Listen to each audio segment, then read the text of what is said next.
Wala kang kwentang asawa, isang tuyong lupa na walang kakayahang magbigay ng tagapagmana sa pamilyang ito. Kaya huwag kang mag-inarte kung sa iba humanap ng bubuhayin ang anak ko. Ang mga salitang yon ay parang patalim na dumiin sa dibdib ni Mayari. Sa kanyang panginginig, muntik na niyang mabitawan ng pilak na lalagyan ng paboritong alak ni Ramsel na maingat niyang inihanda para sa kanilang ika-10 anibersaryo. Sa ibabaw ng mahabang hapagkainan na pinalamutian niya ng mga mamahaling bulaklak at kandila, nakapatong ang dokumentong kani-kanina lamang ay pinirmahan niya ng buong tiwala. Isang papeles na sabi ng kanyang asawa ay para sa pagsasaayos ng buwis ng kanilang kumpanya. Ngunit ang totoo, iyon pala ang katibayan ng paglipat ng lahat ng naiwang yaman ng kanyang ama sa pangalan ng lalaking labis niyang minahal. Tila umurong ang lahat ng dugo sa kanyang katawan. Nanlamig ang kanyang mga kamay at paa habang dahan-dahang nag-angat ng tingin. Sa kabilang dulo ng pinalamutian niyang hapagkainan, nakatayo ang kanyang biyenan na si Doña Salvacion. Ang mga labi ng matanda ay nakapinta sa isang malagim at mapangutyang ngiti. Ngunit ang mas nagpadurog sa kaluluwa ni Mayari ay ang babaeng nasa tabi ng kanyang asawa. Si Kendra, ang bata at ambisyosang sekretarya ni Ramsel. Ang isa nitong kamay ay nakapulupot sa braso ng kanyang asawa, habang ang kabilang kamay ay mapang-asar na humahaplos sa malaking umbok ng sariling tiyan. Paano nagawang wasakin ng isang dekada ng pag-ibig ang kanyang buong pagkatao sa loob lamang ng isang gabi? "Babe, intindihin mo na lang," kaswal na sabi ni Ramsel, walang anumang bahid ng pagsisisi sa kanyang mga mata habang tinititigan ang nawasak na mukha ng kanyang asawa. "Ginawa ko lang kung ano ang tama. Masyado kang matapang, Mayari. Masyado kang magaling sa lahat ng bagay, kaya palagi mo akong pinagmumukhang walang kwenta. Nakakaliit ng pagkalalaki ang makasama ka. Kay Kendra, naramdaman kong kailangan ako ng isang babae. At ngayon, bibigyan pa niya ako ng anak na 10 taon mong ipinagkait sa akin." Ang mga linyang iyon ay tila asidong sumunog sa natitirang dignidad ni Mayari. Wala siyang maramdaman kundi ang paninikip ng kanyang lalamunan na tila may nakabarang bato na pumipigil sa kanyang paghinga. Ginawa niya ang lahat. Binigay niya ang pamamahala ng kumpanya upang itaas ang kumpiyansa ng lalaking ito. Naging sunod-sunuran siya sa mga mapanghusgang utos ng kanyang biyenan para lamang mapanatili ang kapayapaan sa pamilya. At ito ang igaganti nila sa kanya. Tutal ay nakapangalan na kay Ramsel ang lahat ng ari-arian. Maaari ka nang umalis. Malamig na dugtong ni Doña Salvacion habang pinagmamasdan ang mga kuko nitong bagong linis. "Wala na kaming pakinabang sa isang babaeng katulad mo. At kung susubukan mong lumaban o gumawa ng iskandalo, sisiguraduhin kong kakalad ka rin ko sa putikan ang pangalang namatay mong ama." Walang luhang pumatak mula sa mga mata ni Mayari. Masyadong malalim ang sugat para mabigyan ng panandali ang lunas ng pag-iyak na manhid ang buo niyang pagkatao. Dahan-dahan, hinubad niya ang diamanting singsing na naging simbolo ng kanyang mahabang pagkabulag. Ipinatong niya ito sa ibabaw ng malamig na lamesa, katabi ng mga pinirmahan niyang papeles. Isang tahimik na pagtanggap sa katapusan ng kanyang kahangalan. Wala siyang binitawang kahit isang salita. Wala siyang isinama kahit isang pirasong damit. Tumalikod siya at naglakad palabas ng mansyong ipinundar ng kanyang ama, habang ang mga tawa ng pagtatagumpay ng mga taong nagtaksil sa kanya ay unti-unting lumabo sa kanyang pandinig. Ang kalangitan ay tila nakisabay sa pagdadalamhati ng kanyang puso. Isang malakas na pagbuhos ng ulan ang sumalubong sa kanya paglabas ng malaking tarangkahan. Ang malamig na tubig ay mabilis na bumalot sa kanyang katawan, ngunit hindi nito kayang pawiin ang nag-aapoy na kirot sa kanyang dibdib. Naglakad siya ng walang paroroonan. Ang mga kalyang dati niyang binabagtas-lulan ng mararangyang sasakyan ay naging isang madilim na labirinto na walang labasan. Namamanhid ang kanyang mga binti, mabigat ang bawat paghakbang, at pinipiga ang kanyang sikmura sa tindi ng kawalan ng pag-asa. Wala na siyang pamilya, wala na siyang yaman, wala na siyang dangal na madadapuan, hanggang sa tuluyang bumigay ang kanyang pisikal na lakas sa isang madilim at masukal na eskinita sa labas ng syudad. Natumba siya sa malamig at basang semento. Bago tuluyang lamunin ng dilim ang kanyang kamalayan, nakaramdam siya ng isang mainit at magaspang na kamay na umalay sa kanyang bumabagsak na katawan. Isang lumang payong ang maingat na humarang sa walang awang paghampas ng ulan sa kanyang mukha. Wala siyang makitang aninag, kundi ang isang malapad na dibdib at ang amoy ng kalawang at basang lupa. Ililigtas ba siya ng pamilyar na amoy na ito? O ito na ang tuluyang tatapos sa natitirang piraso ng kanyang pag-asa? Ang walang awang pagbuhos ng bagyo ay tila napigilan sa ilalim ng luma at punit-punit na payong na iyon. Naramdaman niya ang marahan at maingat na pag-angat ng kanyang naghihingalong katawan mula sa maputik at malamig na kalsada. Hindi niya maaninag ang mukha ng estranghero dahil sa labis na panghihina, ngunit ang haplos ng magaspang nitong palad sa kanyang likuran ay nagdala ng isang kakaibang init, isang uri ng kalinga na matagal na niyang hindi naramdaman sa loob ng marangya, ngunit malamig na mansyon. Sa kanyang huling sandali ng ulirat, pilit na nanatiling nakadilat ng bahagya ang kanyang mga mata upang silipin ang bultong handang sumalo sa isang babaeng itinapon at pinandirihan ng sariling pamilya, kasabay ng pagpikit ng kanyang mabibigat na talukap at tuluyang pagyakap ng malalim na kadiliman. Isang katanungan ang naiwan at umalingaw-ngaw sa kanyang isipan. Ililigtas ba siya ng magaspang at hindi kilalang kamay na ito? O tuluyan na siyang mabubura sa mundong umagaw ng lahat sa kanya? Ang lamig ng walang awang ulan at ang amoy ng kalawang mula sa isang lumang payong ang huling naaalala ni Mayari bago siya muling nagmulat ng mga mata. Ang pabigat na dilim ay unti-unting napalitan ng malabong liwanag na tumatagos mula sa mga siwang ng isang dingding na gawa sa pinagtagpi-tagping kahoy at yero. Wala na siya sa malamig na kalsada. Nakahiga siya sa isang manipis na banig na nakalatag sa kawayang sahig, balot ng isang kupas ngunit malinis na kumot. Isang kakaibang amoy ang pumuno sa kanyang pandama, ang banayad at nakapapawing pagod na samyo ng pinakuluang luya na nagmumula sa isang maliit na kaldero sa hindi kalayuan. Sinubukan niyang bumangon ngunit tila binugbog ang buo niyang katawan. Ang matinding kirot sa kanyang dibdib, ang alaalang winasak ng kanyang asawa at biyenan, ay muling nanariwa na parang sariwang sugat. Mula sa isang sulok ng masikip na kabahayan, maingat na naglakad palapit ang isang matandang babae. Ang mga mata nito ay nababalutan ng maputing ulap ng pagkabulag, ngunit ang bawat galaw nito ay puno ng kabisadong katiyakan. May dala itong isang lumang tasa ng mainit na salabat. Umupo ang matanda sa gilid ng banig at nag-alay ng isang nangiting puno ng kalinga.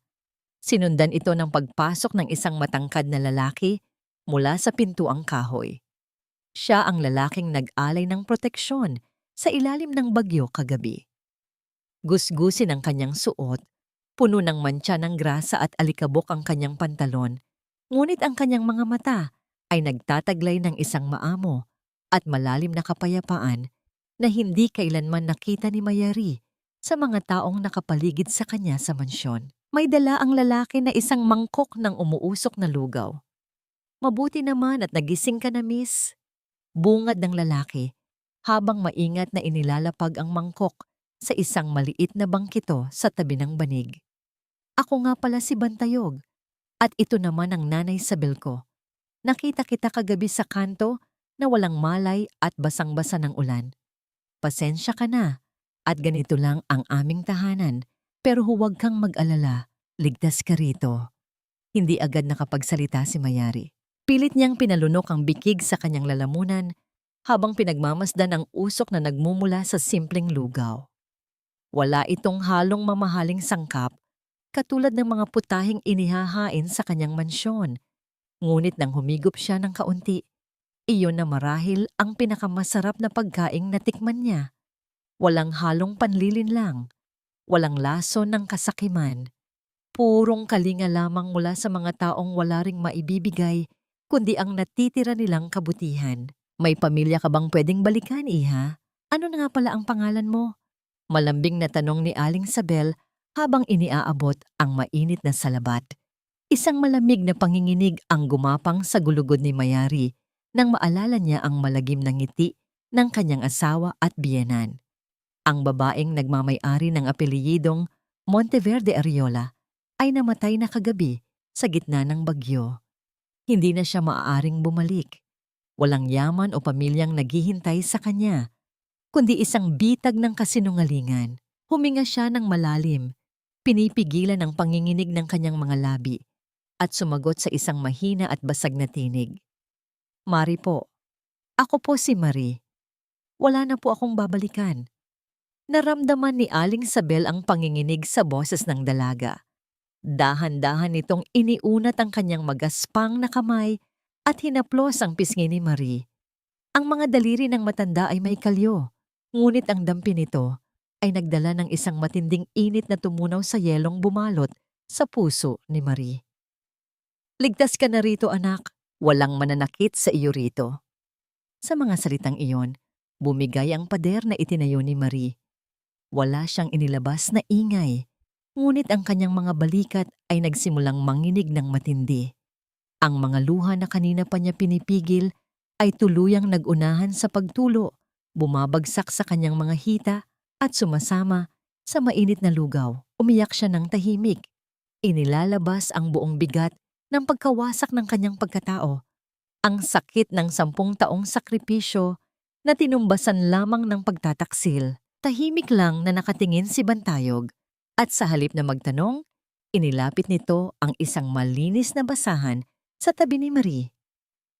Sa pag-abot ng binata, bahagyang tumaas ang manggas ng paborito nitong lumang kamiseta at nahagip ng paningin ni Marie ang isang malalim at lumang peklat na tila ukit ng isang malagim na nakaraan. Mabilis na ibinaba ni Bantayog ang kanyang manggas. Inililihim ang anumang kwento sa likod ng sugat na yon at lumayo ng ilang hakbang upang bigyan ng espasyo ang humihikbing dalaga. Nang magsimulang kumalma ang paghinga ni Marie at unti-unti niyang tinatanggap ang panibagong yugto ng kanyang buhay bilang isang hamak na estranghero, isang tinig ang bumasag sa katahimikan ng umaga. Mula sa isang lumang radyo na nakapatong sa malapit na bintana, umalingaw-ngaw ang isang balita na nagpatigil sa pagtibok ng kanyang puso. Ito ay ang boses ni Ramsel, isang boses na punong-puno ng pag-aalala, isang napakahusay na pag-arte na ginagaya ang tinig ng isang nagluluksa at tapat na asawa. Lubos po akong naghihinagpis sa pagkawala ng aking mahal na asawa. Matagal na po siyang dumaranas ng matinding depresyon at kagabi ay tuluyan na siyang lumisan ng aming tahanan. Habang patuloy ang aming paghahanap, ako muna ang tatangong pansamantalang mamumuno sa lahat ng negosyo ng mga Monteverde upang hindi mapabayaan ang kanyang naiwang pamana. Napadiin ang hawak ni Marie sa gilid ng mangkok. Nanlamig ang kanyang buong katawan habang naririnig ang bawat salitang lumalabas sa radyo. Buhay pa siya, ngunit tuluyan na siyang ibinaon sa limot ng mga taong umagaw ng kanyang kinabukasan. Ang pamilyar at mapagkunwaring tinig na yon ng kanyang asawa ay patuloy na umalingaw-ngaw sa hangin. Nagiiwan ng isang nakapapasong puot na sisiklab upang maging apoy ng kanyang pagbangon. Ang tinig ni Ramsel mula sa lumang radyo ay tila isang nakalalasong usok na unti-unting pinawi ng malamig na simoy ng umaga. Sa halip na magpatalo sa puot na unti-unting bumabalot sa kanyang dibdib, pinili ni Marie na ibaon ang kanyang mga kuko sa sariling palad upang pigilan ang panginginig ng kanyang katawan. Walang mangyayari kung patuloy siyang magmumukmok sa isang sulok at iiyakan ang palasyong giniba ng mga taong pinagkatiwalaan niya. Kailangan niyang mabuhay. Kailangan niyang bumangon mula sa alabok na pilit nilang ipinakain sa kanya. Dahan-dahan siyang tumayo mula sa banig. Inayos ang hiram at kupas na duster na ibinigay ni Aling Sabel at lumabas patungo sa maliit na kusinang nag-aamoy usok at inihaw na kahoy. Naabutan niya ang matandang babae na nagmamasa ng harina para sa gagawing pandesal na ititinda nila sa kanto. Sa kabila ng pagkabulag nito, memoryado ng matanda ang bawat sukat at galaw, isang patunay ng ilang dekada ng paghihirap at pagsisikap. Lumapit si Marie. Nag-aalangan man ay pinilit niyang patatagin ang kanyang boses. Nanay Isabel, let me help you. Gusto ko pong tumulong sa pagtitinda sa kanto ngayon. Mahinang pakiusap niya habang tinititigan ang mga kulubot na kamay ng matanda. Napatigil sa pagmamasa si Aling Isabel at lumingon sa gawin ng kanyang tinig, bakas ang pag-aalala sa mukha nito. Naku iha, baka hindi sanay ang katawan mo sa ganitong trabaho. Halata sa lambot ng boses mo at sa kinis ng balat mo na hindi ka lumaki sa hirap. Magpahinga ka na muna. Ngunit umiling si Marie kahit hindi siya nakikita ng matanda. Lumapit siya at kinuha ang lumang kutsilyo na nakapatong sa kahoy na sangkalan upang simulan ang paghihiwa ng mga palaman. Kailangan ko pong matuto, nanay. Ayoko pong maging pabuya lang dito sa inyo. Please let me do this. Sa bawat paghiwa niya sa matigas na keso at palaman, naramdaman niya ang matinding paninibago ng kanyang katawan. Ang kanyang mga kamay, na dati ay sanay lamang humawak ng mamom ng mamahaling pluma at baso ng alak sa mga naglalakihang salo-salo, ngayon ay nakikipagbuno sa isang mapurol na kutsilyo. Isang maling galaw at dumaplis ang talim sa kanyang hintuturo. Napakagat siya sa kanyang ibabang labi upang pigilan ang isang daing nang makita ang pulang likidong dahan-dahang umaagos mula sa maliit na hiwa. Kasabay nito ay ang malupit na paghampas ng usok mula sa kalan papunta sa kanyang mukha. Naluha siya, hindi dahil sa hapdi ng sugat o sa sakit ng usok sa mata, kundi dahil sa bigat ng katotohanang kinakaharap niya. Ang babaeng nagmamay-ari ng isang imperyo ay nandito ngayon, nasusugatan at lumuluha sa harap ng isang nag-aapoy na tungko. Sinubukan niyang ipahid ang mga luha gamit ang likod ng kanyang palad nang hindi napapansin ng matanda. Ngunit sa kanyang paglingon, nakita niya si Bantayog na tahimik na nakatayo sa gilid ng pintuan. Hindi alam ni Marie kung kanina pa naroon ang binata na pinagmamasdan ang kanyang pagpupumilit na maging matatag. Walang anumang salitang lumabas sa mga labi ng lalaki. Lumapit lamang ito nang marahan. May dalang isang maliit na piraso ng kahoy at inilagay iyon sa ilalim ng isa sa mga paa ng inuupuang bangkito ni Marie upang hindi ito umuga at mangawit ang kanyang mga binti. Pagkatapos ay inilapag nito ang isang malinis na puting bimpo sa tabi ng sangkalan. Pamunas ng pawis, mahinang sabi ni Bantayog, ang boses ay mababa at nag-iiwan ng isang uri ng kapanatagan na hindi niya maipaliwanag. Hindi nito hinawakan ang kanyang kamay, ni hindi rin ito pinansin ang kanyang pag-iyak. Ngunit ang simpleng kilos na yon ay nagdala ng isang mainit na alon sa dibdib ni Marie. Ito ang uri ng pag-aalaga na hindi humihingi ng kapalit, isang tahimik na pagrespeto sa kanyang dangal. Kalaunan ay inilabas nila ang maliit na kariton sa kanto, na puno ng mga nagmamadaling manggagawa at mga estudyante, ang makitid na kalsada nang may lumapit na isang super ng tricycle upang bumili ng mainit na kape at tinapay. Nanginginig ang kamay ni Marie nang iabot niya ang supot. Bilang kapalit, ibinagsak ng lalaki ang ilang maiitim na barya sa kanyang bukas na palad. Napatitig si Marie sa mga barya. Naramdaman niya ang malamig at magaspang na metal laban sa kanyang balat at naamoy niya ang halimuyak ng kalawang na nakadikit dito. Ito ang kauna-unahang salapi na kinita niya mula sa sariling pawis.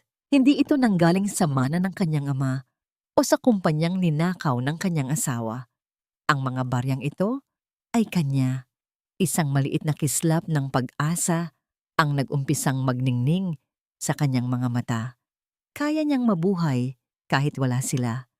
Ngunit ang panandaliang kapayapaan ay biglang nabasag nang mahagip ng kanyang paningin ang isang pamilyar at makintab na itim na sasakyan na dahan-dahang gumagapang sa masikip na kalsada. Isang mamahaling sasakyan na madalas gamitin ng mga tauhan ni Ramsel. Tila tumigil ang pag-ikot ng mundo ni Mari. Nanlamig ang kanyang gulugod at mabilis siyang yumuko. Inililihim ang kanyang mukha sa likod ng usok ng kape. Hinanap ba siya ng mga ito para tuluyang patahimikin? Pinigilan niya ang kanyang paghinga hanggang sa tuluyang makalampas ang sasakyan. Ngunit bago pa man siya makabawi mula sa takot, isang panibagong panganib ang sumulpot sa kanyang harapan. Isang lalaking pagwang-gewang maglakad, namumula ang mga mata at umaalingasawang amoy ng alak ang biglang lumapit sa kanilang kariton. Bago pa man makapagsalita si Marie, walang abog na inabot ng lasenggo ang plastik na lalagyan kung saan nakatago ang mga baryang kanina lamang ay nagbigay sa kanya ng pag-asa. Napasinghap si Marie at pilit na inilayo ang lalagyan. Ngunit masyadong mabilis at marahas ang paghila ng lalaki. Bago pa man tuluyang maagaw ang kanyang pinaghirapan, isang malapad at matipunong bulto ang mabilis na pumagitna. Ginamit ni Bantayog ang kanyang sariling katawan bilang isang matibay na pader upang harangan ng lasenggo. Ang panga nito ay matigas na nakakuyom habang matalim na nakatitig sa nanggugulo. Sa pagbangga ng lasenggo sa dibdib ni Bantayog, nabitiwan ni Marie ang plastik na lalagyan. Ang pagtama ng mga barya sa sementadong kalsada ay lumikha ng isang nakabibinging alingaw-ngaw. Sa gitna ng namumuong tensyon, nag-iiwan ng isang katanungan kung mauuwi ba sa karahasan ang umagang ito upang ipagtanggol ang maliit na kayamanang nagsisilbing dugong, nagbibigay buhay sa kanilang lahat. Ang mga barya ay kumalat sa magaspang na semento, kumikinang sa ilalim ng sikat ng araw na tila mga nagkalat na piraso ng basag na pag-asa ni Marie. Sa halip na gumanti ng dahas o magpakita ng galit, na natiling kalmado si Bantayog. Ang matipuno niyang katawan ay nagsilbing hindi matitibag na pader sa pagitan ni Marie at ng lasenggo. Walang nakakakabang banta o pagtaas ng boses mula sa binata. Tinitigan lamang niya ang lalaki ng diretso sa mata, isang titig na nagtataglay ng tahimik, ngunit nakapangingilabot na awtoridad na hindi kayang tapatan ng alak. Umuwi ka na, kuya. Wala kang makukuha rito, kundi gulo na hindi mo kakayanin. Pangaral ni Bantayog sa isang malalim at payapang tono na bumaon sa kamalayan ng nanggugulo. Napaatras ang lasenggo. Ang mapula nitong mga mata ay napalitan ng pag-aalinlangan bago tuluyang tumalikod at naglakad palayo ng pasuray-suray. Ligtas na muli ang kanilang maliit na espasyo. Dahan-dahang lumuhod si Bantayog upang pulutin ang mga nagkalat na barya. Pinupunasan ang bawat isa gamit ang laylayan ng kanyang lumang kamiseta bago ibalik sa palad ni Marie.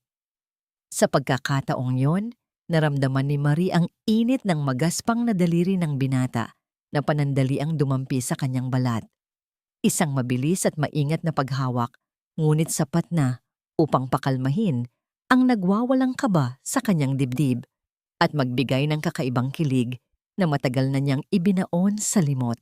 Ginamit ni Marie ang kinita nilang salapi upang bumili ng ilang pirasong karne at mga rekado sa kalapit na palengke. Sa tulong ng lumang kaldero ni Aling Sabel, maingat niyang inihanda ang paboritong adobo ng kanyang yumaong ama.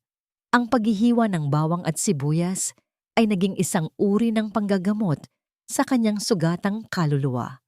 Ang bawat paghalo niya sa sarsa ng tuyo at suka ay may kasamang panalangin ng pagbangon at patuloy na paghilom. Hindi nagtagal.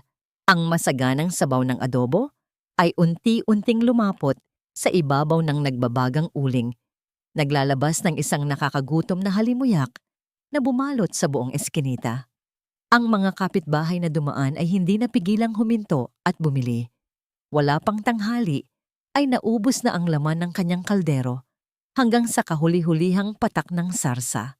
Isang dalisay ng ngiti ng tagumpay ang sumilay sa mga labi ni Marie habang tinititigan ang naubos niyang paninda. Habang nag-uumapaw ang saya at pag-asa sa maliit na barong-barong, Isang malagim na ulap naman ang bumabalot sa loob ng mansyong dating pag-aari ni Mari. Sa gitna ng malawak at malamig na sala, nakatayo si Kendra na mariing nakapulupot ang mga braso sa sarili, bakas ang matinding inis at pagkairita sa kanyang mukha.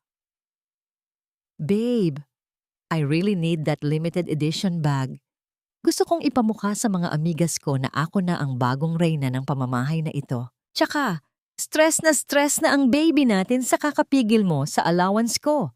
Pagmamaktol ng buntis, habang matalim na nakatingin kay Ramsel. Napasabunot si Ramsel sa sariling buhok, ang kanyang mukha ay lukot sa tindi ng pagod at pagkabigo. Kendra, pwede ba? Huwag muna ngayon. Wala tayong liquid cash.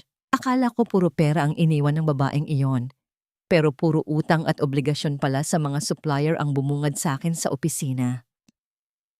At sinong dapat sisihin doon? Biglang singit ni Doña Salvacion mula sa itaas ng hagdan. Madilim ang muka habang pababang naglalakad, suot ang kanyang mamahaling seda. Kung naging maayos ka lang sanang humawak ng negosyo, hindi tayo mamomroblema. Ngayon, nagbabanta ang mga investor na mag-pull out dahil wala na si Mayari na kumakausap sa kanila.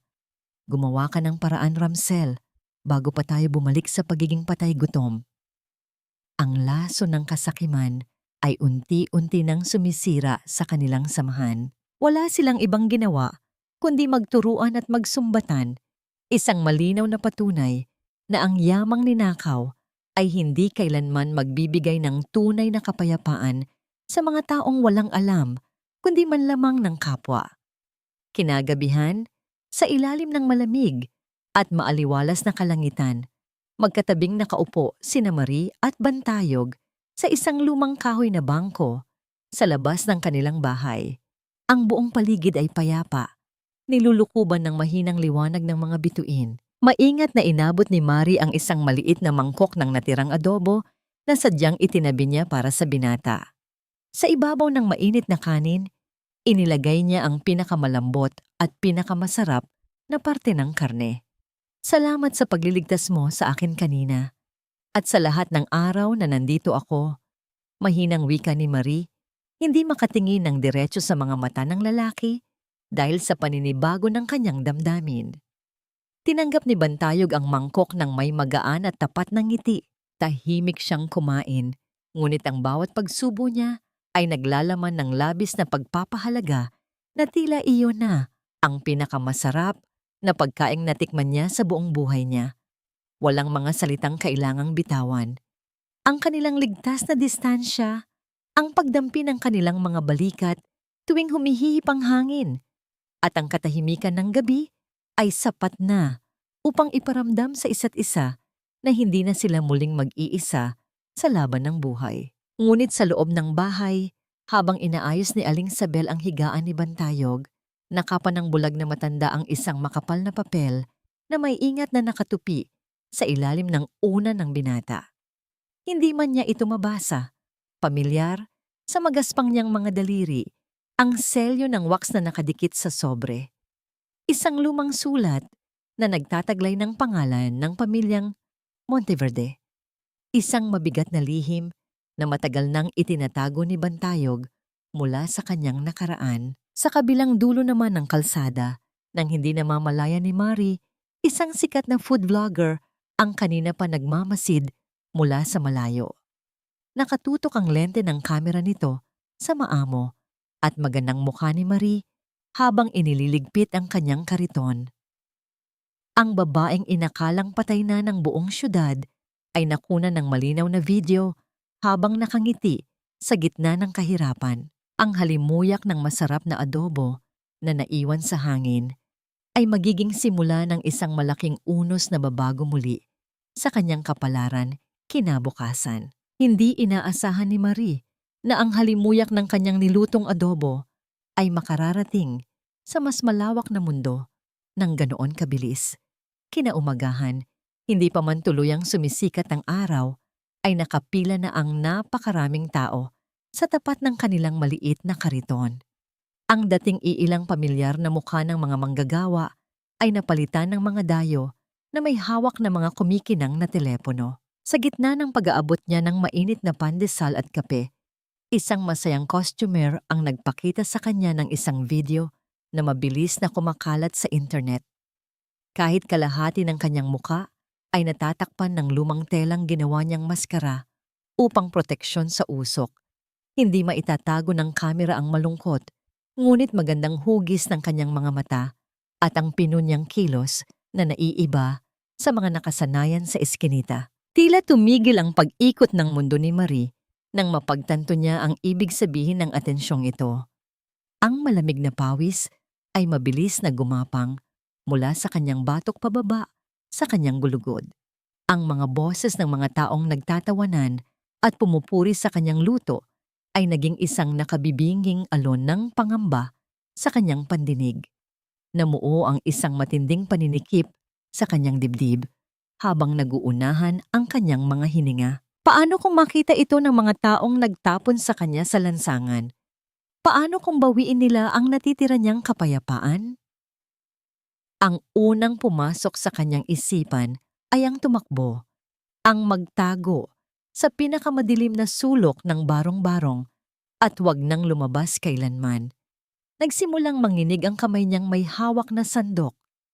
Muntik na itong mabitiwan sa kaldero dahil sa kawalan ng lakas ng kanyang mga daliri. Ngunit bago pa man tuluyang mangyari iyon, isang malapad at mainit na palad ang maingat na pumulupot sa ibabaw ng kanyang nanginginig na kamay. Ang magaspang ngunit nagbibigay buhay na balat ni Bantayog ay naging angkla niya pabalik sa realidad. Walang anumang pagtatanong sa mga mata ng binata. Tiningnan lamang siya nito ng may malalim na pangunawa. Dahan-dahan nitong inagawang sandok mula sa kanyang panginginig. Ako muna. Mahina at payapang wika ni Bantayog. Ang boses ay nagsisilbing matibay na haligi sa gitna ng nagbabadyang unos sa isip ni Marie. Magpahinga ka sa likod. Ako na ang bahala sa kanila. Tiningnan ni Marie ang likuran ng binata na ngayon ay buong pusong humaharap sa mga mamimili at sa di kalayuan ay nakita niya ang matamis na ngiti ng bulag na si Aling Sabel na naghihiwa ng tinapay. Sa sandaling iyon, napagtanto niyang hindi siya maaaring maging duwag. Ang pamilyang ito ay umasa sa kanya at hindi niya maaaring talikuran ang mga taong bumuhat sa kanya noong siya ay lugmok at walang-wala. Huminga siya ng malalim at pinilit na patatagin ang kanyang mga tuhod. Sa mamantala, sa isang nagtataasang gusali sa kabilang panig ng syudad, ang palasyo ng mga Monteverde ay unti-unti nang nagiging isang bilangguan ng pagkabigo. Sa loob ng malawak na opisina na dating pinamumunuan ni Mayari ng buong husay, nagkalat ang mga nakabukas na folder ng mga hindi nabayarang utang at mga abiso mula sa bangko. Ang mga linya ng telepono ay walang patid sa pag-ilaw dahil sa mga galit na investor. Namumula ang mukha ni Ramsel sa tindi ng pagkayamot habang marahas na inaayos ang kanyang kurbata. Walang sino man ang nais makipagnegosyo sa kanya. Lahat sila ay naghahanap sa katalinuhan ng kanyang asawa na ipinagkalat niyang nawawala dahil sa sakit sa pag-iisip. Sa isang sulok ng opisina, pabalik-balik sa paglalakad, si Doña Salvacion. Ang matanda ay galit na kinakausap ang isang tao sa kanyang telepono. Attorney Isandro, huwag mo akong subukan. I need those old files right now. Hindi pwedeng lumabas ang kahit anong record tungkol sa aksidente ng asawa ko noon. Kapag may nakakita sa mga lumang manipesto na yon, pare-pareho tayong babagsak. Hindi na napansin ni Ramsel ang mga banta ng kanyang ina dahil ang buong atensyon niya ay naagaw ng isang balitang lumabas sa screen ng kanyang tablet. Isang nag-viral na video tungkol sa isang napakasarap na adobo sa isang mahirap na komunidad. Sa una ay wala siyang pakialam, ngunit nang lumapit ang kamera sa mukha ng babaeng nagluluto, nanlaki ang kanyang mga mata. Kahit nakatakip ang ilong at bibig nito, kabisado niya ang matalim ngunit malungkot na hugis ng mga matang yon. Kilala niya ang tindig at ang paraan ng paggalaw ng mga balikat nito. Buhay ang babaeng itinapon nila at sa halip na mamatay sa gutom, ito ngayon ay umaani ng papuri habang ang kumpanya nila ay lumulubog sa kumunoy ng utang. Isang masamang mamangiti ang gumuhit sa mga labi ni Ramsel. Kailangan niya ng magliligtas sa kanyang kumpanya at nahanap na niya ang tamang kasangkapan. Pagsapit ng hapon sa eskinita, halos maubos na ang paninda nila Marie. Nakahinga siya ng maluwag, inakalang lumipas na ang panganib ng araw na yon. Ngunit ang payapang simoy ng hangin ay biglang napalitan ng mainit at mabigat na singaw mula sa makina ng isang sasakyan. Isang makintab at itim na kotseng nagkakahalaga ng milyon-milyon ang marahang gumapang papasok sa makitid at maalikabok na kalsada. Ang mabibigat na gulong nito ay walang awang dumurog sa mga maliliit na bato sa daan. Napilitang tumabi ang mga trooper ng tricycle sa laki at porma ng sasakyan na malinaw na hindi nabibilang sa lugar na yon. Huminto ang sasakyan sa mismong tapat ng kariton. Tila na estatwa si Marie. Ang hangin sa kanyang paligid ay biglang naglaho. Dahan-dahang bumaba ang madilim na bintana ng sasakyan at mula sa malamig na loob nito ay sumilip ang isang pares ng mga mata na nagdala sa kanya sa pinakamalalim na hukay ng kanyang mga bangungot. Ang malamig at mapagmataas na titig ni Ramsel ay nakapako ng direkta sa kanyang mga mata, nagdadala ng isang tahimik na mensahe na hindi pa tapos ang impyernong inakala niyang natasan na niya. Ang mabigat na pinto ng sasakyan ay bumukas at isang pares ng mamahaling sapatos na gawa sa balat ang marahang tumapak sa maalikabok at basag-basag na semento ng eskinita. Lumabas si Ramsel, suot ang kanyang plansadong business suit at mayabang na tindig na tila isang hari na napadpad sa pulo ng mga pulubi. Dahan-dahan siyang naglakad palapit sa kariton. Ang kanyang mga mata ay puno ng pagkamuhi at pagkasuklam habang tinititigan ang gusgusing ayos ng babaeng minsan niyang tinawag na asawa. Isang mapanlibak na ngiti ang sumilay sa kanyang mga labi. Mayari, ano ba itong pinaggagawa mo sa sarili mo? Tingnan mo nga yung itsura mo. Bungad niya, ang bawat salita ay may halong lason ng pangmamaliit. Nagpapakapagod ka rito sa gitna ng init at alikabok, samantalang ako ay halos mabaliw na sa kakahanap sa'yo. Tama na ang pag-iinarte. Lumapit siya at akmang hahawakan ng braso ni Marigari. Ngunit bago pa man dumampi, ang kanyang makinis na kamay, isang malapad na anino, ang mabilis na humarang sa kanyang harapan. Si Bantayog, hindi nagsalita ang binata, ngunit ang matigas na pagkuyom ng kanyang panga at ang matalim na titig sa kanyang mga mata ay sapat ng babala upang mapaatras si Ramsel. Ang matapang na kilos ni Bantayog ay tila nagbigay ng lakas kay Marie. Dahan-dahan niyang inangat ang kanyang ulo. Ang takot na kanina pa, bumabalot sa kanyang dibdib, ay napalitan ng isang malamig at matatag na kapayapaan. Pinakatitigan niya ang lalaking sumira sa kanyang buhay, hindi na bilang isang asawa, kundi isang ganap na estranghero. Puno ng pagkukunwaring awa, sinubukan muli ni Ramsel ang kanyang manipulasyon. Umuwi ka na, babe. Pinapatawad na kita. Kailangan ka ng kumpanya. Kailangan ka ng mga investor. Kalimutan na natin ang lahat at magsimula tayong muli. Isang mahinang pag-iling ang isinagot ni Marie. Hindi kita kilala. Wika niya sa isang tinig na mahina, ngunit matatag na tila bakal. Isang tinig na hindi na naglalaman ng anumang bakas ng pagmamahal o sakit, kundi purong kawalan. Baka naliligaw ka ng tinatapakan, senyor. Walang mayari dito. Ang pangalan ko ay Marie. Ang pagtangging iyon ay tila isang malakas na sampal sa pagkalalaki ni Ramsel. Ang maskara ng pekeng pag-aalala sa kanyang muka ay tuluyang nalaglag at napalitan ng purong galit. Huwag mo akong subukan. Babae ka. Sigaw niya. Hindi na alintana ang mga kapitbahay na nagsisimula ng maglabasan mula sa kani-kanilang mga tahanan. Kapag hindi ka sumama sa akin ngayon, sisiguraduhin kong ipapasara ko ang buong kalsadang ito. Idadamay ko ang lahat ng hampas lupang ito sa problema mo hanggang sa wala na kayong makain. Ang banta ay hindi nakatinag kay Marie. Sa halip, lalo lamang nitong pinatibay ang kanyang loob. Ngunit bago pa man siya makasagot, isang mahinang paghawak sa kanyang siko ang kanyang naramdaman. Ang magaspang na kamay ni Bantayog. Isang tahimik na mensahe ng suporta at pag-aalala. Nakita ni Ramsel ang paghawak na yon at lalong nag-apoy sa galit. At sino ka namang basahan ka para humarang sa akin? Nanlilisik ang mga matang bulyaw niya kay Bantayog. Umalis ka sa harapan ko kung ayaw mong pagsisihan ang araw na ito. Muling binalik ni Ramsel ang tingin kay Marie. Huling pagkakataon, Mayari. Sumama ka sa akin ng maayos o wawasakin ko ang mumunting paraiso na pinagtataguan mo. Muling nagsalita si Marie, ngunit sa pagkakataong ito, may kasama ng malamig na ngiti ang kanyang mga labi. Umalis ka na, bago pa man dumating ang tunay na may-ari ng lugar na ito at ipakaladkad ka palabas.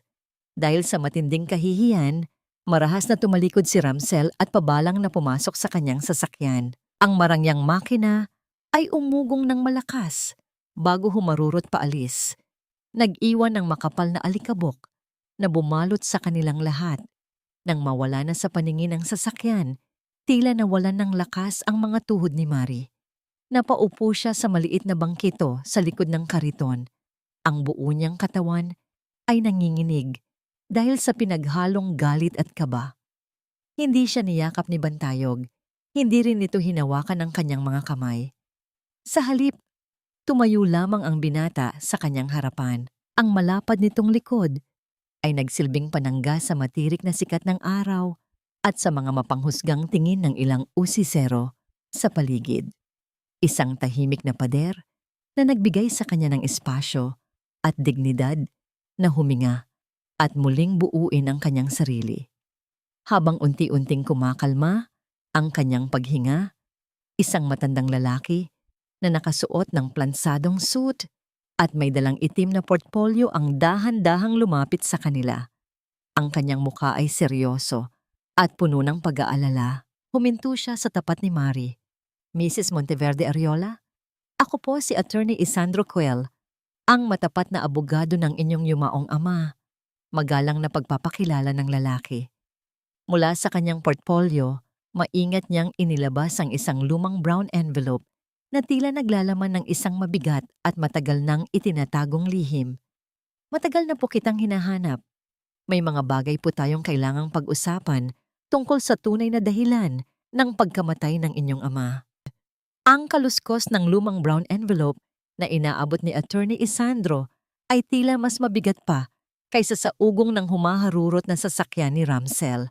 Tinitigan ni Marie ang seryosong mukha ng abogado, isang mukha na huli niyang nakita noong burol ng kanyang ama.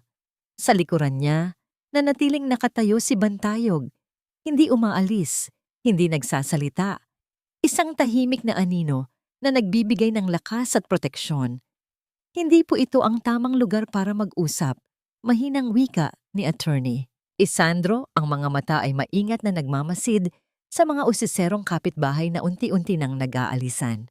Kung maari po sana, may alam akong maliit na kainan sa kabilang kanto kung saan tayo pwedeng maupo nang hindi nakakakuha ng atensyon. Pumayag si Marie. Habang naglalakad sila, nanatiling nakabuntot si Bantayog sa ligtas na distansya. Nang makarating sila sa isang tahimik at halos walang taong karinderya, umupo si Marie at ang abogado sa isang sulok. Si Bantayog naman ay pumili ng isang mesa sa di kalayuan, sapat na malapit upang makita sila, ngunit sapat na malayo upang bigyan sila ng pribadong espasyo. Inilapag ni Attorney Isandro ang envelope sa ibabaw ng lamesa. Una sa lahat, tungkol sa dokumentong pinirmahan ninyo. Sinadya po nilang gawin iyon sa paraang mahirap baliktarin, pero may nakita po akong maliit na butas sa kontrata. May pag-asa po tayong malabanan yon sa korte. Isang maliit na kislap ng pag-asa ang sumilay sa mga mata ni Marie. Ngunit agad iyong napawi ng sumunod na sinabi ng abogado. Pero hindi po yan ang pinakamabigat kong dala. Pagpapatuloy niya, ang boses ay bumaba sa isang tonong puno ng pighati. Dahan-dahan niyang binuksan ang envelope at inilabas ang isang luma at naninilaw na papel. Isang resibo mula sa isang talyer ng sasakyan. May mas malala pa po akong ibabalita tungkol sa dahilan ng aksidente na kumitil sa buhay ng inyong ama. Napakunot ang noo ni Mari. Ang sakit ng nakaraan ay muling nanariwa. Tila umikot ang kanyang buong paligid habang muling bumabalik ang alaala ng duguang katawan ng kanyang ama. Ang malamig na bakal ng nawasak na sasakyan at ang mga hikbi na nagwasak sa kanyang mundo, maraming taon na ang nakalilipas. Ayon po sa investigasyon noon, nagkaroon ng depekto ang preno ng sasakyan. Nanginginig ang boses na wika ni Mari. Umiling si Attorney Isandro at marahang itinulak ang resibo sa kanyang harapan. Hindi po depekto. Iyan po ang resibo ng isang mekaniko na binayaran para palitan ang brake fluid ng sasakyan ng ama ninyo isang araw bago ang aksidente. Pero ang totoo, hindi niya ito pinalitan. Sinadya niyang putulin ang linya at hayaang unti-unting maubos ang langis. Nanlamig ang buong katawan ni Marie. Tinitigan niya ang resibo. Nakasulat doon ang pangalan ng nagpagawa, Doña Salvacion Ariola. Sa sandaling iyon, tila nawalan ng tunog ang buong karinderya. Ang lahat ng alaala ni Marie, kasama ang kanyang biyenan, ang mga pekeng ngiti, ang mga mapanirang komento, ang pagmamalupit na nakabalot sa kunwaring pag-aalala, ay nagmistulang mga piraso ng isang masalimuot na palaisipan na ngayon ay nabuo sa isang malagim na larawan. Ang pamilyang itinuring niyang tahanan sa loob ng 10 taon, ang pamilyang pinaglingkuran niya at inalayan ng kanyang katapatan, sila pala ang mismong pumatay sa nag-iisang haligi ng kanyang buhay. Hindi siya umiyak. Sa halip, isang nakapapasong lamig ang gumapang sa kanyang mga ugat. Maingat niyang tiniklop ang lumang resibo, ngunit hindi niya napigilan ang matinding panginginig ng kanyang mga kamay. Naramdaman niya ang paglapit ni Bantayog. Dahan-dahan nitong ipinatong ang kanyang malapad at magaspang na palad sa ibabaw ng kanyang nanginginig na mga daliri. Ang init at bigat ng kamay ng binata, ang nagsilbing angkla na pumigil sa kanya mula sa tuluyang pagkalunod sa dagat ng puot at pagdadalamhati. Nang makaalis na si Attorney Isandro, naiwan silang dalawa ni Bantayog sa katahimikan. Ngayon ay alam na ng binata ang lahat. Alam na niya kung sino talaga ang babaeng tinulungan niya mula sa putik. Pwede ka nang umalis sa lugar na to, ma'am. Mari, basag ni Bantayog sa katahimikan, ang boses ay mababa at puno ng paggalang. Bumalik ka na sa mundo mo. Hindi ka nabibilang dito.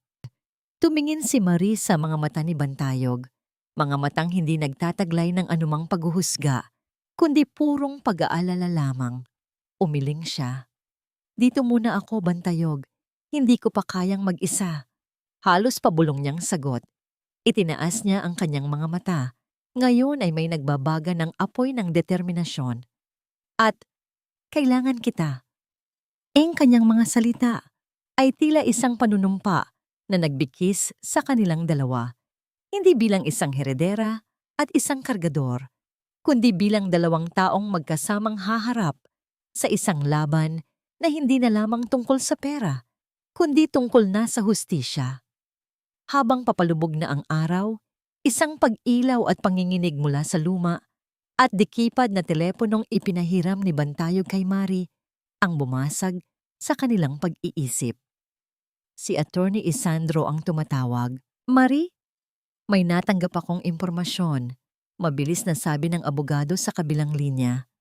Bukas ng gabi, magkakaroon ng isang malaking handaan si Doña Salvacion sa mansyon para sa mga bagong investor. Wala silang lahat sa main office ng bahay kung saan nakatago ang mga orihinal na dokumento. Ito na ang pagkakataon natin. Ang tiktak ng relo sa isipan ni Marie ay tila mas matulin pa kaysa sa karaniwang pag-ikot ng mga kamay nito. Sa isang madilim na sulok, Ilang metro ang layo mula sa mansyon, maingat na inabot ni attorney. Isandro ang dalawang uniforme. Isang simple, ngunit malinis na kasuotan para sa mga caterer na isinuot ni Marie. At isang uniforme ng porter para kay Bantayog. Habang isinusuot ni Marie ang damit na sumisimbolo sa kanyang pagiging isang hamak na utusan sa loob ng sarili niyang kaharian, isang matinding kirot ang dumaan sa kanyang dibdib. Ngunit agad niya itong pinigilan. Hindi ito ang oras para sa pag-iyak. Ito ang oras para sa pagtutuos.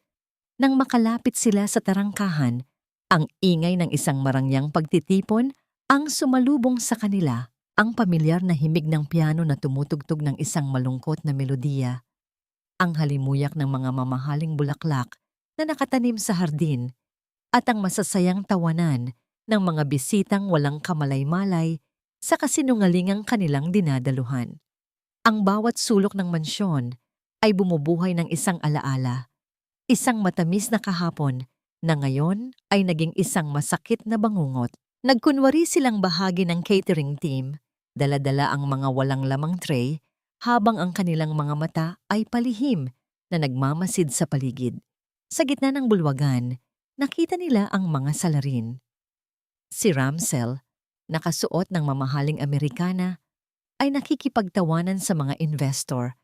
Ngunit sa isang sulok ay palihim nitong hinihila si Kendra upang bulungan ng mga masasakit na salita tungkol sa pera. Si Kendra naman, suot ang isang kumikinang na bestida na lalong nagpapakita ng kanyang lumalaking tiyan ay walang tigil sa pagrereklamo. At sa gitna ng lahat, nakatayo si Doña Salvacion, ang reyna ng pagkukunwari, na may hawak na kupitan ng alak habang pasimpleng minumura ang isang katulong na bahagyang natapunan ng ang sahig. Walang nagbago. Sila pa rin ang mga sakim at mapagpanggap na ahas na sumira sa kanyang buhay. Habang naglalakad si Marie sa pasilyo patungo sa opisina, dumaan siya sa tapat ng isang malaking larawan na nakasabit sa dingding. Ang larawan ng kanyang ama. Ang mga mata nito sa pintura ay tila nakatingin sa kanya ng may pangungulila at pag-asa. Hindi niya napigilan ang kanyang sarili. Sa isang mabilis at halos hindi mahahalata ng sinuman, marahan niyang hinaplos ang malamig na salamin ng kwadro. Isang tahimik na pangako na hindi magtatagal ay makakamit na nito ang hustisyang matagal nang ipinagkait. Sinamantala nila ang pagkakataong abala ang lahat sa salo-salo. Tahimik silang pumasok sa lumang opisina na nasa dulo ng pasilyo. Ang silid ay madilim at malamig, nababalot ng amoy ng lumang papel at katad. Walang nagbago sa ayos nito. Kabisado ni Marie ang bawat sulok, lalo na ang malaking kahadiyero na nakatago sa likod ng isang painting. Lumapit siya at marahang pinihit ang dial. Ang bawat numero ng kombinasyon ay nakaukit sa kanyang memorya. Sa huling pagpihit, isang mahinang paggalaw sa loob ng bakal ang narinig niya, hudyat na ito'y bumukas na. Dahan-dahan niyang hinila ang mabigat na pinto. Sa loob, nakasalansan ang mga dokumento ng kasamaan ng pamilyang Ariola. Mabilis na hinanap ng kanyang mga mata ang folder na kailangan nila.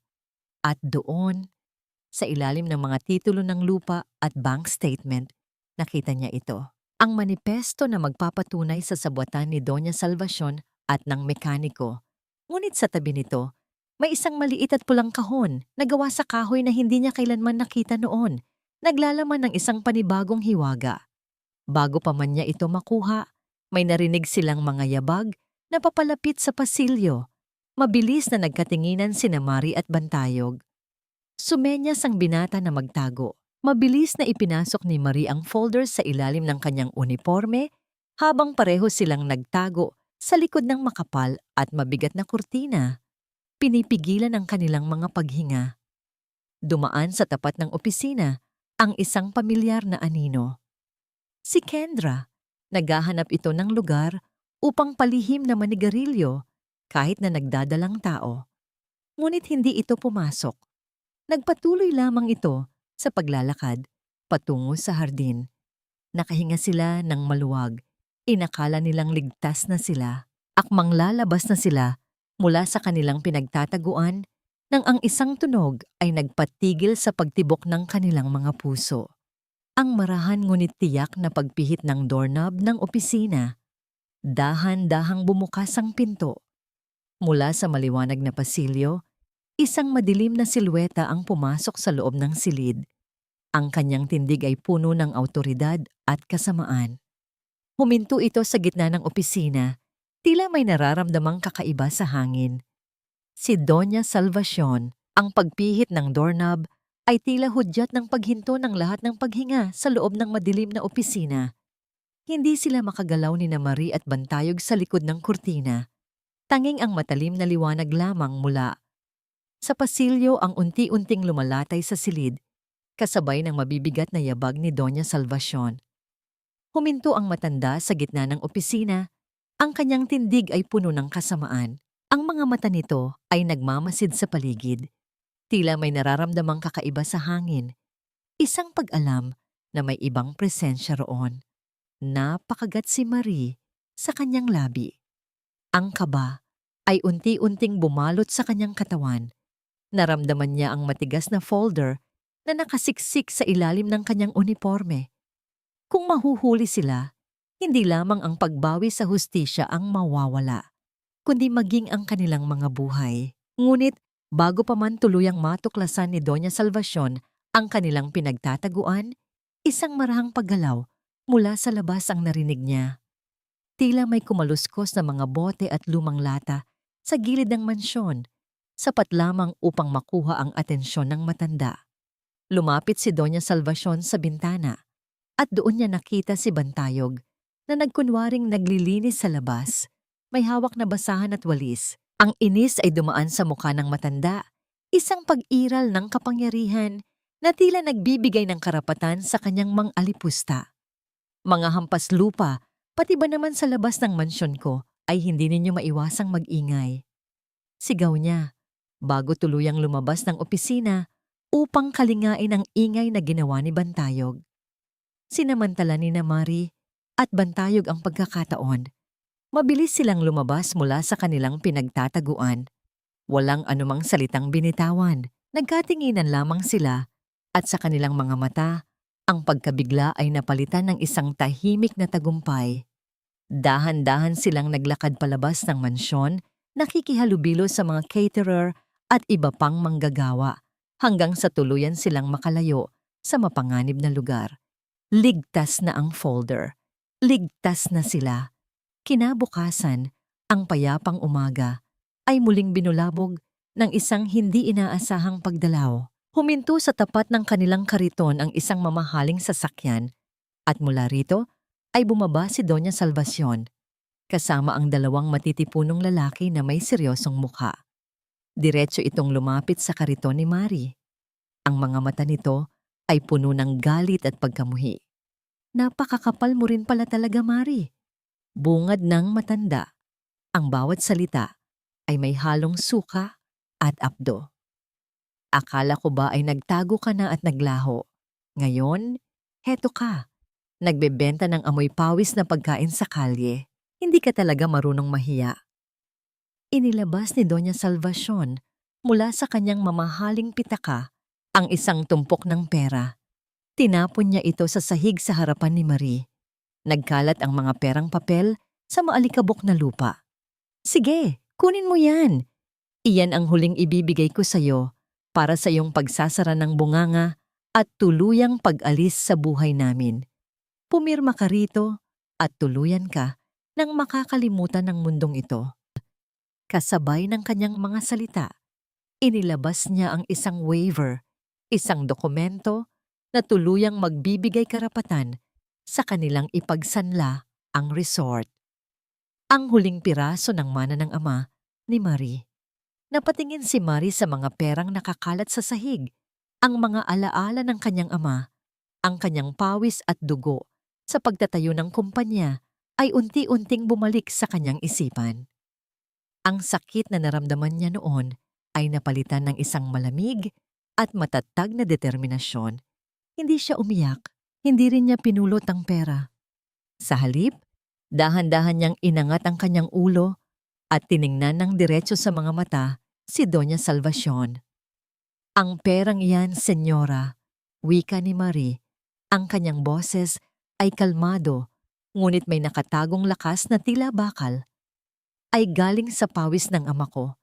Hindi ko kailangan ng limos ninyo, at itong papel na pinapapirma ninyo, hindi ko ito pipirmahan." Napakunot ang noo ni Doña Salvacion. Hindi niya inaasahan ang ganoong klaseng tugon mula kay Marie. "Ihanda ninyo ang inyong mga kasuotan, senyora." Pagpapatuloy ni Marie, ang kanyang mga mata ay nag-aapoy sa matinding galit, ngunit pinaninindigan ang kanyang kapayapaan sa loob. Dahil bukas, sa shareholders meeting, magkakaroon ng malaking paglilinis, at sisiguraduhin kong hindi lamang ang aking pangalan ang lilinisin ko, kundi pati na rin ang lahat ng karumihang ibinaon ninyo sa ilalim ng lupa. Sa mga salitang yon, tila nawalan ng kulay ang mukha ni Doña Salvacion. Ang matanda ay napaatras, hindi makapaniwala sa tapang na ipinapakita ni Marie. Nang tuluyang makaalis ang biyanan at ang dalawang lalaki, naupo si Marie sa kanyang bangkito. Ang kanyang mga kamay ay nanginginig sa matinding pagod, ngunit may bahid ng tagumpay. Lumapit si Bantayog. Dahan-dahan itong nilinis ang mga perang nakakalat sa sahig, hindi para ibalik sa kung saan ito nanggaling, kundi para itabi sa kanilang maliit na imbakan. "Sayang! Pambili pa ito ng harina," mahinang sabi ni Bantayog. Isang simpleng obserbasyon na nagpatawa ng bahagya kay Marie. Sa loob ng matinding laban na kanyang kinakaharap, ang simpleng katotohanan iyon ay nagdala ng isang mainit at nakapapawing pagod na pakiramdam. Makalipas ang ilang sandali, habang binabasa ni Attorney Isandro ang laman ng folder na nakuha ni Marie sa mansyon, isang pag-ilaw at pag-ugong ang nagmula sa kanyang telepono. Si Marie ang tumatawag. "Marie!" Mabilis na sabi ni Attorney Isandro. Sa kabilang linya, ang kanyang boses ay malamig at puno ng gulat. "May nakita akong listahan ng mga nakakita sa aksidente ng ama mo na binayaran ni Doña Salvacion para manahimik. At isa sa mga pangalan doon, Marie, iyon ang nanay ni Bantayog." Ang malamig na tinig ni Attorney Isandro sa kabilang linya ay tila isang malakas na busina na gumising kay Marie mula sa kanyang pagkalito. Hindi niya inaasahan na ang pamilyang kumupkop at nagbigay sa kanya ng panibagong buhay ay may malalim na koneksyon sa kanyang pinakamasakit na nakaraan. Ang impormasyon ay tumatak sa kanyang isipan, nag-iiwan ng isang pakiramdam ng pagkabigla at pagkadismaya. Ngunit sa halip na hayaang lunurin siya ng bagong tuklas na katotohanan, pinili ni Marie na harapin ito ng buong tapang. Dahan-dahan siyang lumapit sa maliit na bahay. Naabutan niya si Aling Sabel na abala sa pagluluto ng kanilang tanghalian. Ang amoy ng ginisa ay pumuno sa maliit na espasyo. Umupo si Marie sa tabi ng bulag na matanda. Ang kanyang mga kamay ay nanginginig, ngunit pinilit niyang patatagin ang kanyang tinig. "Nanay Isabel," mahina niyang simula. Ang kanyang boses ay may bahid ng sakit. "Totoo po ba ang sinabi ni Attorney Isandro na kayo po ang nakakita sa aksidente ng ama ko at binayaran po kayo ni Doña Salvacion para manahimik?" Napatigil sa paghahalo si Aling Sabel. Ang kanyang balikat ay marahang nanginig. Ang kanyang bulag na mga mata ay tila nakatingin ng diretso kay Marie, puno ng pagsisisi at matinding pighati. Dahan-dahan, sa isang basag at humihikbing tinig, inamin ng matanda ang lahat. "Patawarin mo ako, anak." Wika ni Aling Sabel. Ang kanyang mga luha ay unti-unting dumaloy sa kanyang kulubot na pisngi. "Noon kasi, kailangan na kailangan ko ng pera para sa operasyon sana ni Bantayog. May sakit siya noon at wala akong ibang mapagkukuhanan. Nangako si Doña Salvacion na tutulungan niya kami kapalit ng aking pananahimik. Nagawa ko yun. Dahil sa pagmamahal sa aking anak. Patawarin mo ako, Marie, patawarin mo ako." Ang bawat salita ni Aling Sabel ay tila isang saksak sa puso ni Marie. Ang sakit ng pagtataksil ng kanyang biyenan ay muling nanariwa. Ngunit sa pagkakataong ito, hindi niya maramdaman ang galit.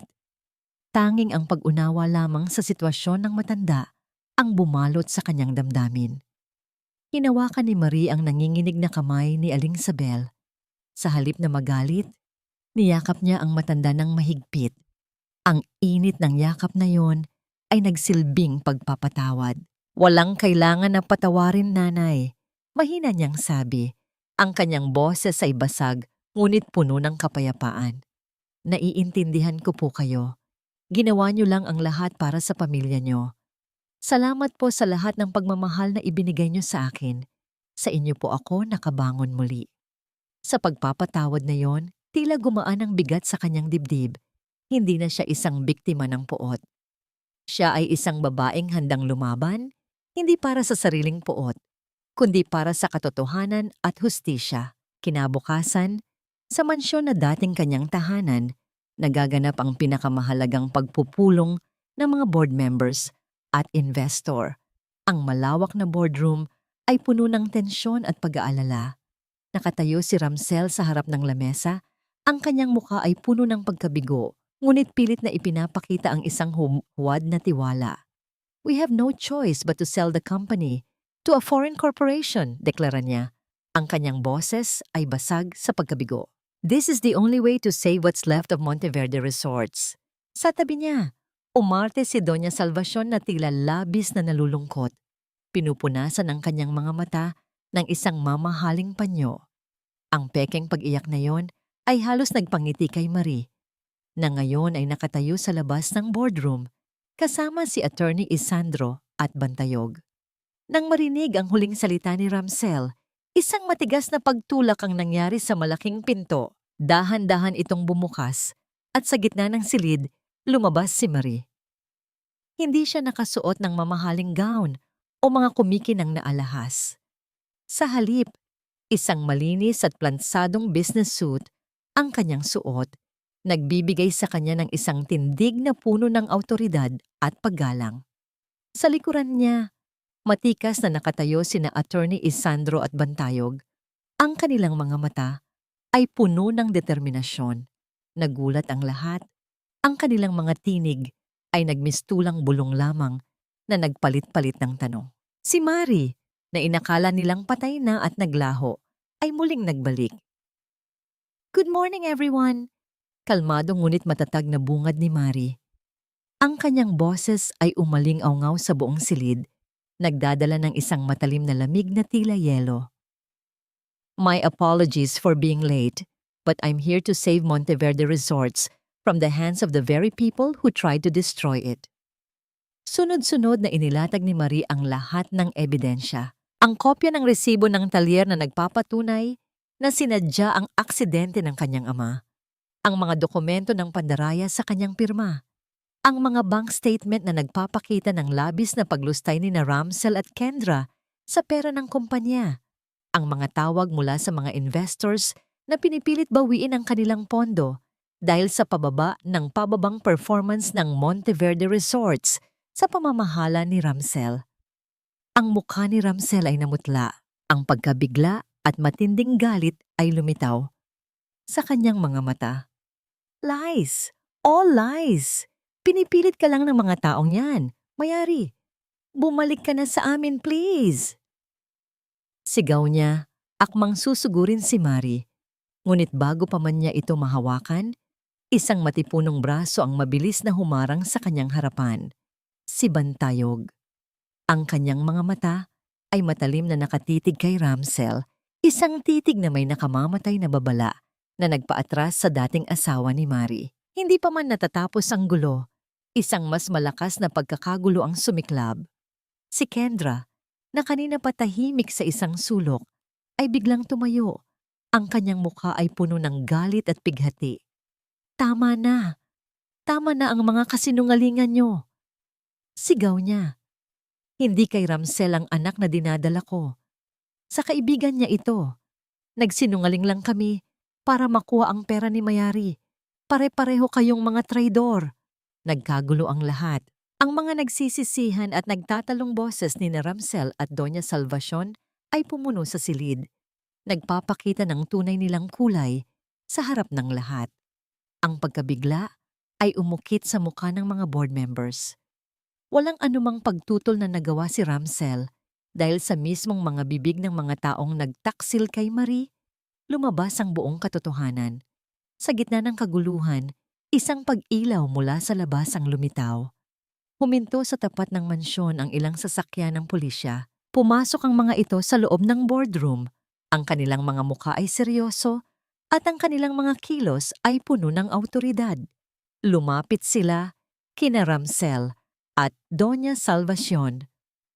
Ramsel Arreola, Doña Salvacion Arreola, you are under arrest for attempted murder and financial fraud. Matigas na wika ng isang pulis. You have the right to remain silent. Anything you say can and will be used against you in a court of law. Ang tunog ng mga posas na umikot at tumama sa pulso ni na Ramsel at Doña Salvacion ay naging isang matinding hudyat ng kanilang pagbagsak. Ngunit bago pa man sila tuluyang madala palabas, isang huling paghaharap ang nangyari. Habang isinusukusok ang mga posas sa pulso ni Doña Salvacion, biglang nanikip ang kanyang dibdib. Namutla ang kanyang mukha.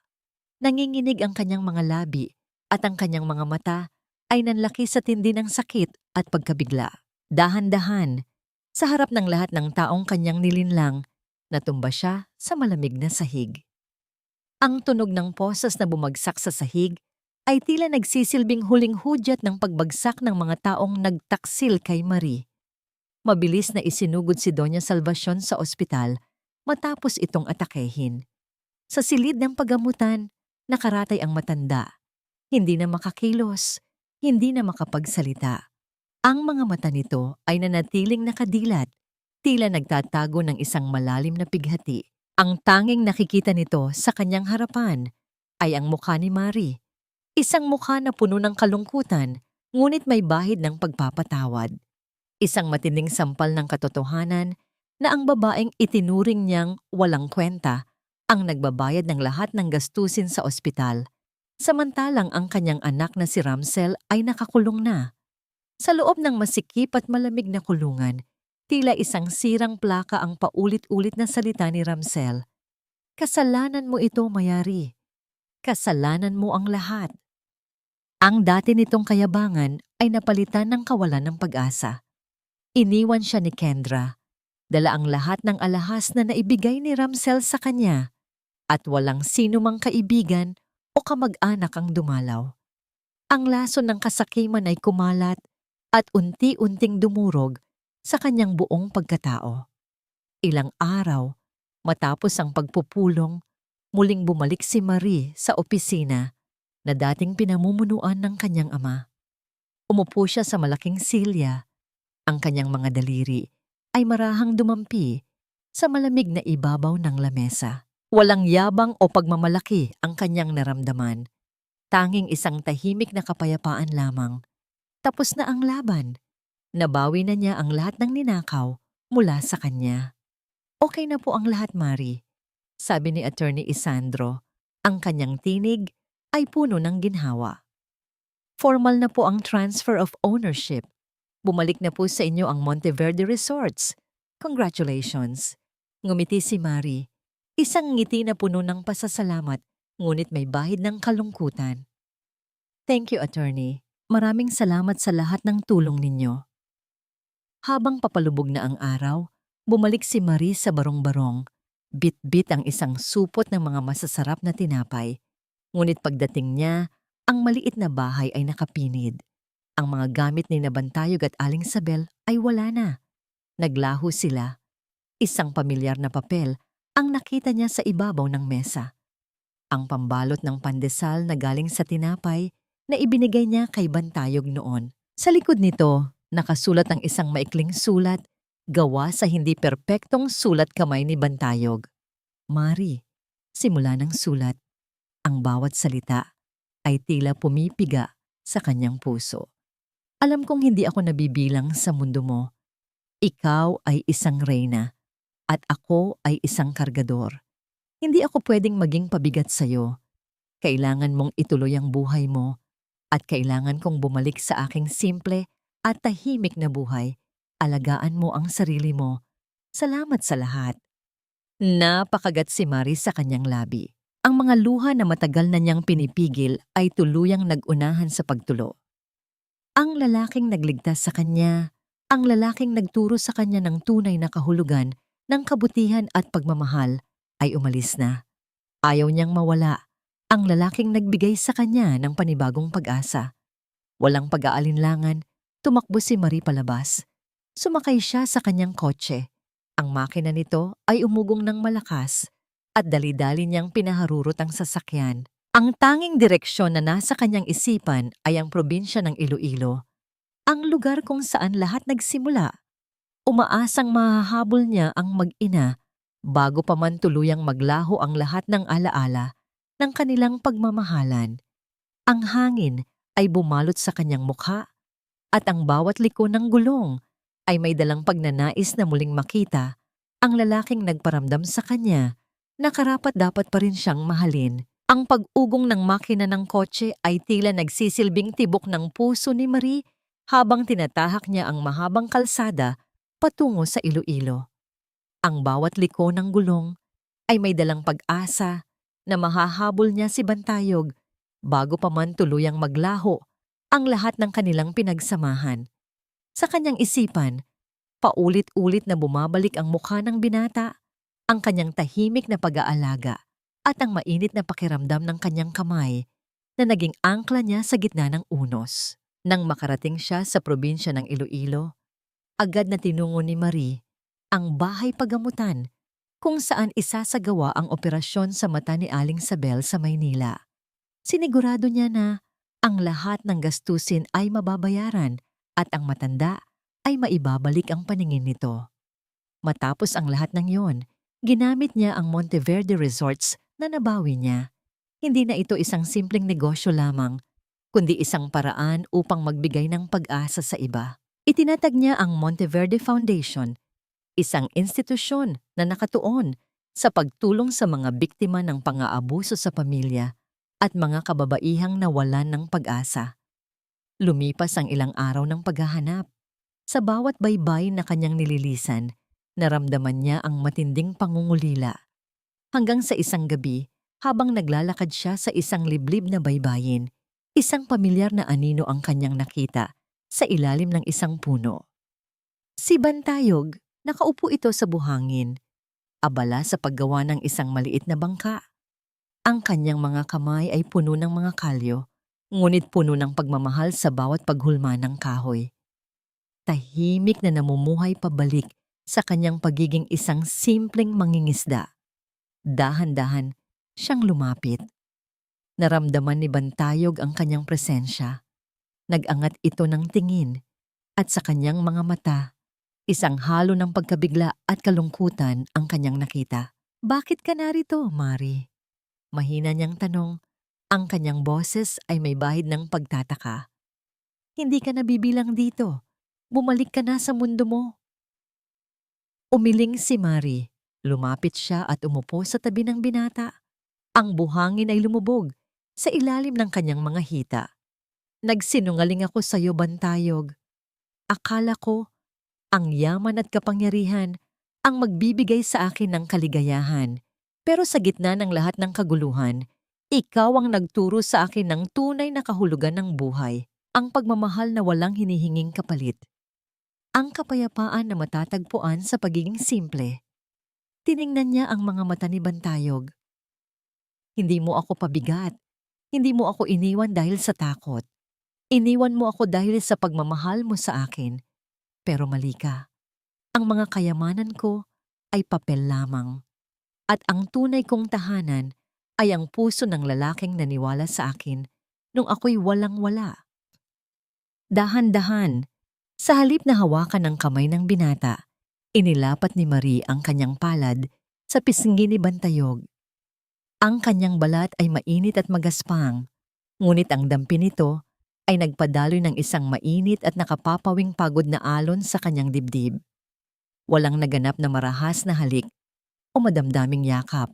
Sa halip, dahan-dahang inilapat ni Bantayog ang kanyang noo sa noo ni Marie. Ang kanilang mga mata ay nakapikit at ang simoy ng hangin ay tila bumubulong ng kanilang mga pangako habang unti-unting lumulubog ang araw sa kanilang harapan. Ang pagkakaisa ng kanilang mga kaluluwa ay mas matamis pa sa anumang halik o pangako. Nagtagal sila sa ganoong posisyon, pinapakinggan ang payapang daloy ng tubig at ang paghampas ng alon sa baybayin. Sa kanilang katahimikan, naramdaman ni Marie ang kumpletong paghilom ng kanyang puso. Wala na siyang puot, wala na siyang pighati, tanging ang pagmamahal at kapayapaan lamang.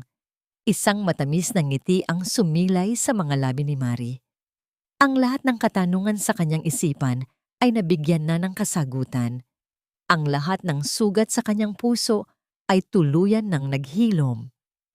Ang kanyang tunay na tahanan ay narito, sa tabi ng lalaking nagturo sa kanya ng tunay na kahulugan ng pag-ibig. Handa ka na bang kumain ng inihaw na isda araw-araw? Mahinang tanong ni Bantayog. Ang kanyang boses ay may halong lambing at pag-asa. Ang takip silim ay marahang bumaba sa baybayin ng Iloilo, nagpipinta ng kulay kahel at lila sa kalangitan. 5 taon na ang lumipas mula nang muling matagpuan ni Marie ang kanyang sarili sa piling ni Bantayog.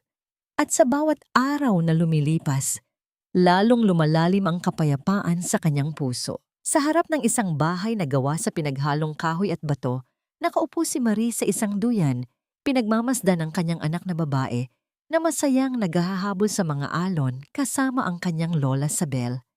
Nakakakita na si Aling Sabel. Ang kanyang mga mata, na dati nababalutan ng dilim, ngayon ay naglalaman ng malinaw at maligayang kislap habang ginagabayan niya ang kanyang apo. Ang ngiti ni Marie ay puno ng pasasalamat. Ang bawat tawa ng kanyang anak ay tila isang malambing na himig na pumupuno sa kanyang kaluluwa. Tumingin si Marie sa malawak na dagat. Ang kanyang paningin ay lumipad patungo sa abot tanaw. Hindi niya kailanman nakalimutan ang sakit na ginawa ni Ramsel at Doña Salvacion. Ang mga alaala ng pagtataksil at pighati ay bahagi na ng kanyang nakaraan. Isang matinding aral na humulma sa kung sino siya ngayon. Ngunit wala na siyang puot sa kanyang puso. Ibinaon na niya ito sa ilalim ng buhangin, kasama ng mga alaalang hindi na nararapat bigyan ng puwang sa kanyang kasalukuyan. Pinatawad na niya ang kanyang sarili sa pagiging bulag noon, sa pagkapit sa isang pag-ibig na puno ng kasinungalingan, at sa paghayaan ang sarili na maging biktima ng kasakiman. Ang pagpapatawad ay hindi para sa kanila, kundi para sa kanya.